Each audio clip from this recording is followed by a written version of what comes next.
क्या आपको कभी सेंट्रल चेस्ट में पेन या बर्निंग वाला फीलिंग फील हुआ है? अगर हाँ, तो ये वीडियो आपके लिए है।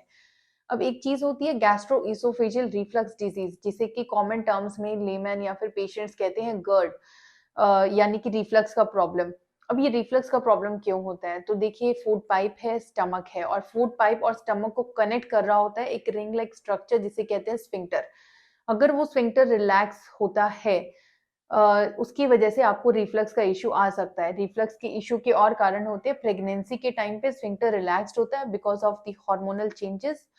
सेकेंडली, सेंट्रल ओबेसिटी यानी कि पेट का मोटापा भी रिफ्लक्स के इश्यू को बढ़ा देता है। स्मोकिंग, स्मोकिंग में निकोटीन एक ऐसा कंपोनेंट होता है जो कि अगेन दिस स्फिंक्टर को रिलैक्स करता है और इस स्फिंक्टर को रिलैक्स करके रिफ्लक्स का इश्यू कर सकता है। सेडेंटरी लाइफस्टाइल, फिजिकल एक्टिविटी का ना होना, लेटे रहना, ज्यादातर टाइम लेट के बिताना, उसमें भी रिफ्लक्स का इश्यू हो सकता है। तो इसके सिम्टम्स में रिफ्लक्स का मतलब होता है रिटर्न होना, तो स्टमक से फूड पाइप में खाने का रिटर्न होना या फिर गैस का रिटर्न होना, ऊपर आना, उसे कहते हैं रिफ्लक्स। इसकी वजह से आपको सिम्टम्स हो सकते हैं जैसे कि बर्निंग होना, सेंट्रल चेस्ट में बर्निंग, पेन होना, ब्लोटिंग वाली फीलिंग, बार बार डकारे आना, वॉमिटिंग जैसा फीलिंग होना। तो ये कुछ सिम्टम्स हैं जो इस इश्यू में आपको आ सकते हैं। अब इसको प्रिवेंट करने के लिए या रोकने के लिए या कम करने के लिए आप क्या कर सकते हैं? तो very importantly, do not over eat. Over eating ना करें। ओवर ईटिंग ना सिर्फ आपकी गट हेल्थ के लिए खराब है, बल्कि आपको रिफ्लक्स का इश्यू भी करता है, डाइजेशन की प्रॉब्लम्स भी करता है। Secondly, chew your food properly. खाने को अच्छे से चबाएं सो दैट डाइजेशन में इजी रहे।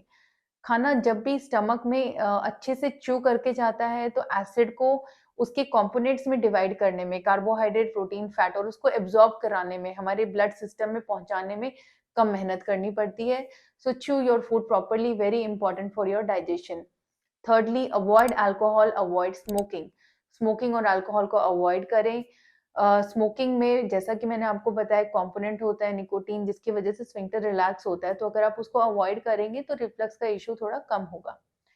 देन वेरी इंपॉर्टेंटली, खाने के 30 मिनट्स के बाद लेटे नहीं, अपराइट पोजीशन में रहना एडवाइजेबल रहता है सो दैट रिफ्लक्स का इश्यू ना हो।